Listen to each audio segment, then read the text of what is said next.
Assalamu alaikum, first year commerce student. Today we are going to study the third chapter, the United Nation. So what is United Nation? United Nation is an organization name. In this chapter we will come to know how this organization established. So this organization established just after the Second World War. So this is a Second World War detail. Second World War started in 1939 and it ended in 1945. Okay, there are many countries involved in this Second World War. These countries are divided into two groups. Okay, ये जो war हुई थी दो groups के दरमियान हुई थी. This is a first group and this one is a second group. Okay ये दोनों ग्रुप्स आपस में लड़ रहे थे in the second world war.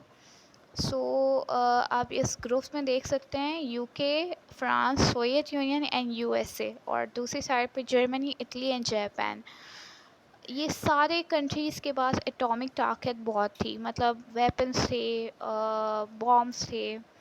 सो क्या हुआ होगा सेकेंड वर्ल्ड में, यू कैन इमेजिन. ओके, सो अब हम देखेंगे कि यूनाइटेड नेशन क्यों बना था. Okay, I told you that the United Nations established just after the Second World War. क्यों establish हुआ था? Because peoples were fed up of wars. दुनिया में दो जंगें हो चुकी थी, First World War and Second World War. Now the peoples are fed up of these world war. अब people चाहते थे there should be a peace in the world. So ये peace कौन create कर सकता है? एक कोई organization हो जो कि पूरी दुनिया को control करे, और this organization can stop war and create peace. तो ये organization है जो कि वर्ल्ड वॉर को रोकती है. आप देखें सेकेंड वर्ल्ड वॉर के बाद थर्ड वर्ल्ड वॉर नहीं हुई है. अब now we are going to study this organization. इस organization के कौन कौन पार्ट है, कौन कौन से ममालिक इसके मेंबर्स हैं. प्लीज़ कॉन्सनट्रेट करना क्योंकि पाकिस्तान जिंदाबाद was very easy chapter and the Birken head drill was also very easy chapter, but the united nation is little difficult. अब इसमें हम देखने जा रहे हैं ये कब बना था. In the spring of 1945 the second world war was coming to end. The war had brought misery to all world. Misery का मतलब है पूरी दुनिया को तबाह कर दिया था. Millions of people had been killed and wounded. Wounded का मतलब है injured. This included women and children. Millions of pounds worth of property had been destroyed. Millions of people have been made homeless. Uh, millions suffer from poverty, hunger and disease. आप देख सकते हैं कितनी ज़्यादा तबाही डिस्ट्रक्शन लेकर आई थी दिस सेकेंड वर्ल्ड वॉर.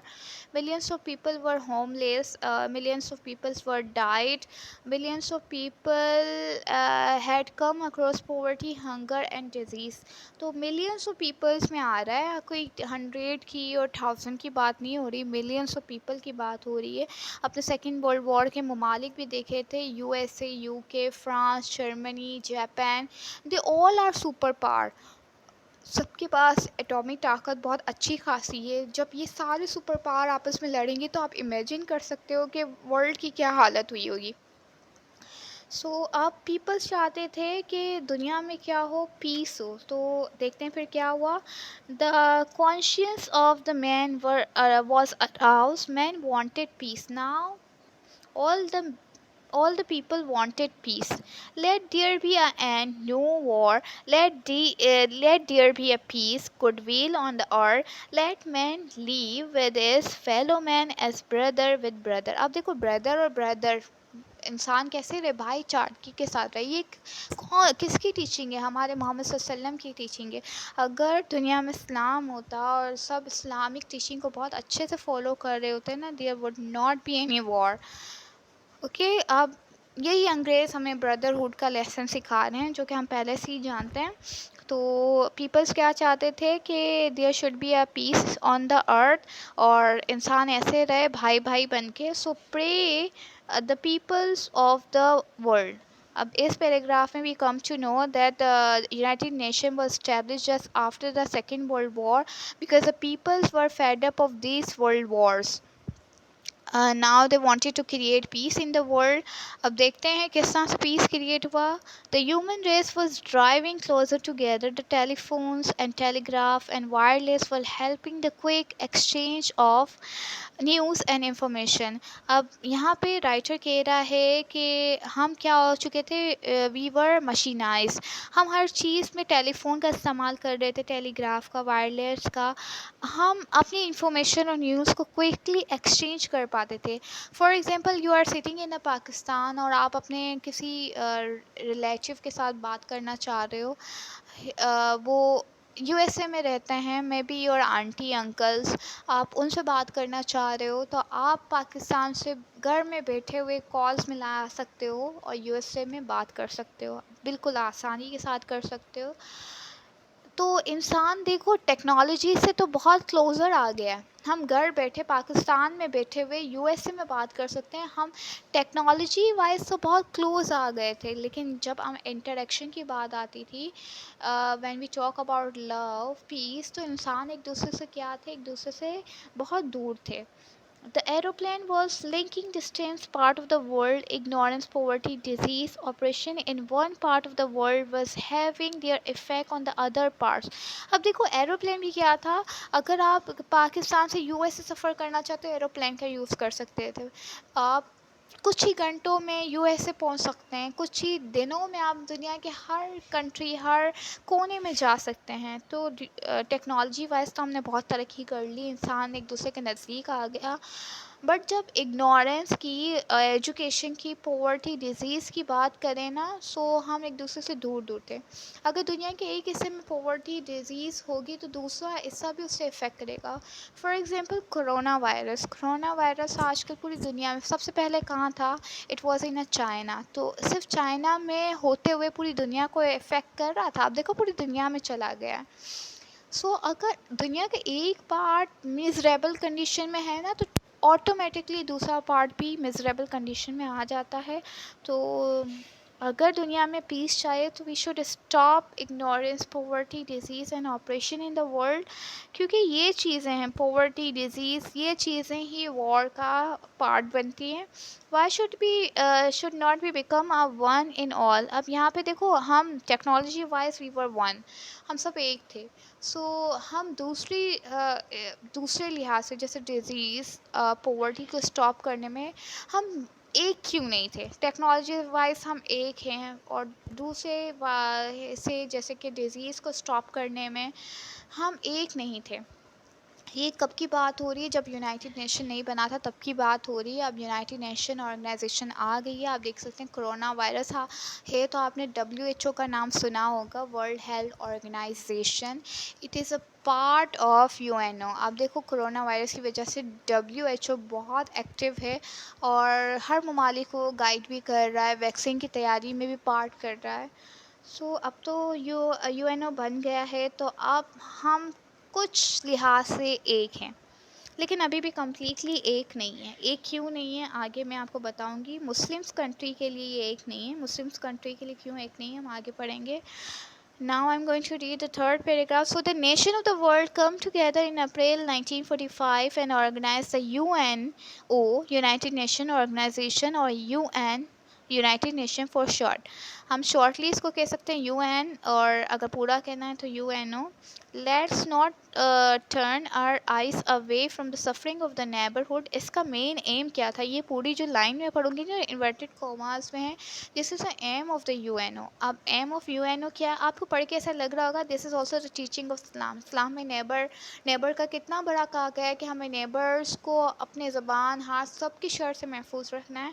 तो यहाँ पे आप देखेंगे यूनाइटेड नेशन का जो एम है ना, this is a aim of Islam as well. Let's not turn away the eyes from suffering of the neighbours. हमें अपनी नेबर्स के सफरिंग से आइज़ को नहीं हटाना. Let us stretch the hand of brotherhood to one and other. हमें भाईचारा कायम करना है. Let us unite to make the world the happier and better place. और यहाँ पे ये कह रहे हैं कि हमें वर्ल्ड को क्या बनाना है, बेटर और हैप्पियर प्लेस बनाना है.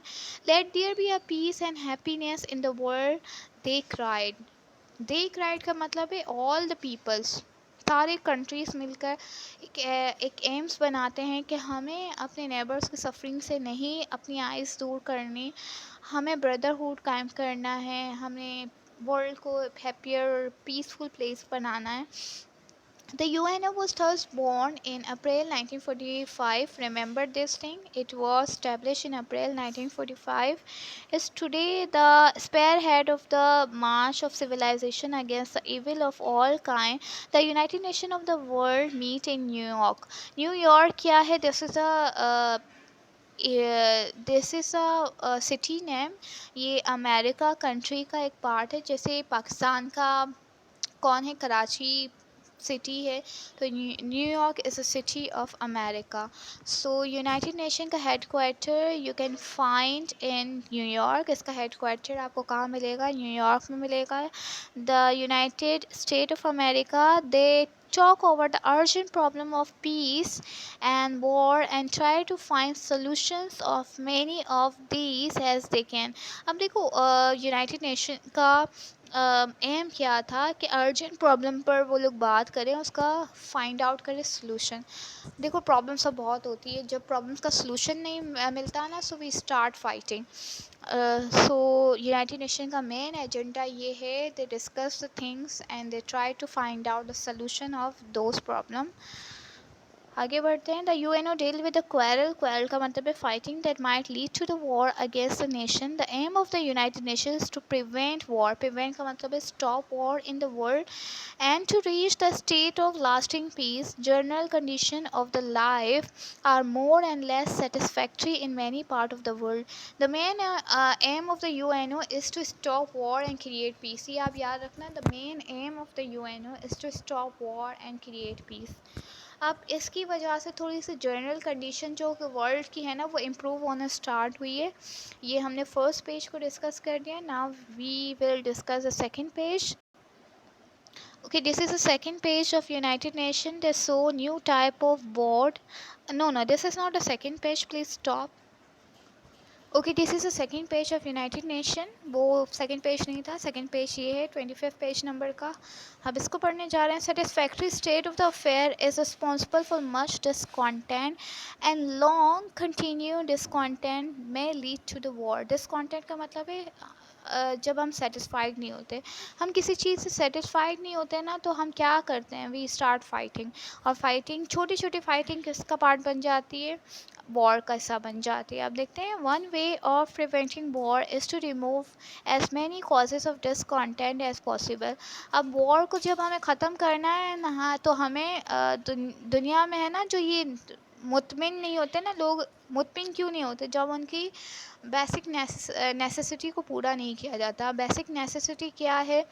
हमें फूड मिले, हमें एजुकेशन मिले, हमें अच्छी हेल्थ मिले, ये हमारी बेसिक नेसेसिटी है. तो यूएनओ अब क्या करता है, ज़रा हम देखते हैं आगे. So the united nation have act themself to study living condition in all part of the world and help to fight against poverty. अब देखो ये इविल्स को ख़त्म करता है, पॉवर्टी को ख़त्म, इग्नोरेंस को, डिजीज़ को, और सोशल एंड पॉलिटिकल इनजस्टिस को ख़त्म करता है. देखो ये हमारी बेसिक नेसेसिटी है. हमें फूड मिलना चाहिए, अच्छी तालीम मिलनी चाहिए, अच्छी सेहत हो हमारे पास, और हमें जस्टिस भी मिलना चाहिए.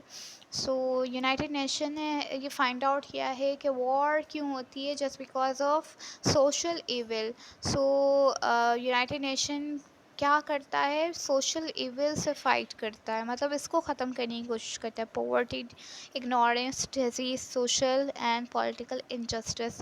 आगे बढ़िए. Preventing war is difficult. Okay, United nation के लिए भी बहुत डिफ़िकल्ट था टू स्टॉप वॉर. देखो किसी के लिए भी वॉर को स्टॉप करना मुश्किल है. छोटी सी मिसाल देते हैं. तो for example in your classroom if two girls are fighting, और आप चाह रहे हैं दो गर्ल्स की फ़ाइटिंग को रोकें, अगर आप जाएंगे तो मे बी वो दो गर्ल्स जो फाइटिंग कर रही हैं, they start fighting with you as well. सो आप कभी भी उसको स्टॉप नहीं करेंगे. आजकल तो ये है कि सड़कों पर लाशें पड़ी होती है, कोई उठाता नहीं है, क्योंकि वो डरते हैं कि कहीं हम इसका हिस्सा ना बन जाए.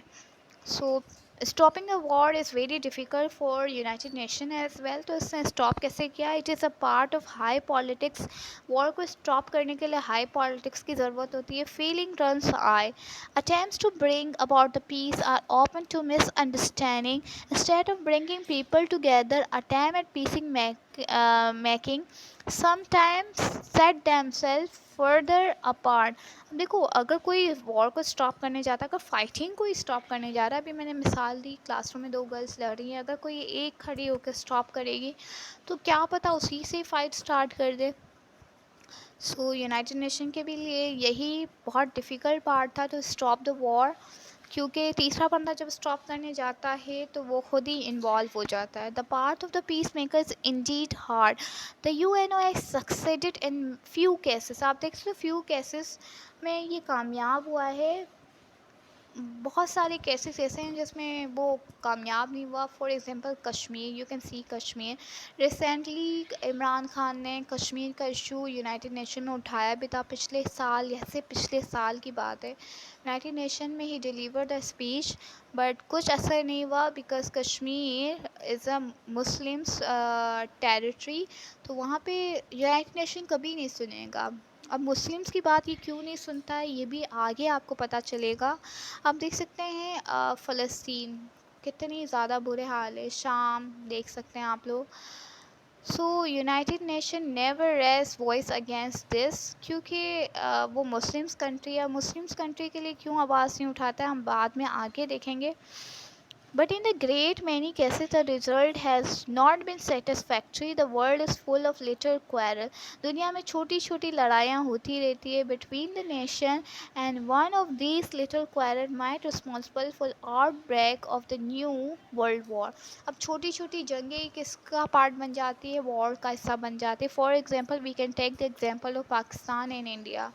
छोटी छोटी बात पर झगड़ा हो जाता है और छोटी छोटी बातों को लेकर ही वो लोग हर दफ़ा अनाउंस करते रहते हैं कि हम अब वॉर करेंगे, वॉर करेंगे। सो छोटी छोटी बातें ही जंग का हिस्सा बन जाती है। आगे बढ़ते हैं। Let's not despair but there is a one part of the work of UNO that fill us with the hope. This is a work of fighting social evil.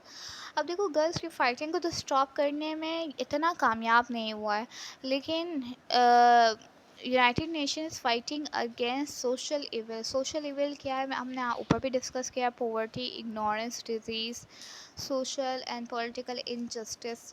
ये माशरती बुराया है ना, उसको काफ़ी हद तक यूनाइटेड नेशन ने ख़त्म कर दिया। फॉर एग्ज़ाम्पल, अगर आप डिजीज़ के मुतालिक आप एग्जांपल चाह रहे हैं तो पोलियो वैक्सीन जो आपके घर पे आती है ना, it is just because W H O उसको फ्री ऑफ कोर्स पाकिस्तान में भेजता है। तो सोशल इविल के बारे में तो United nation is successful. For example corona virus को ही आप देख लें, सबसे ज़्यादा जो एक्टिव है ना यूएनओ ही है वैक्सीन बनाने में।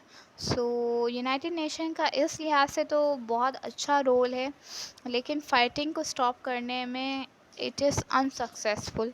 आगे देखते हैं। Man and women from the different part of world, from different race and religion sit together, think, plan and actually work together. अब देखो, united nation is a big organization और इसमें पूरी दुनिया के लोग काम कर रहे होते हैं। सो सारे लोग एक जैसे तो नहीं होते हैं ना, सबके रिलीजन अलग होते हैं, डिफरेंट रेस से ताल्लुक़ रखते हैं, but they sit together to improve the condition of life in the country they have not known before.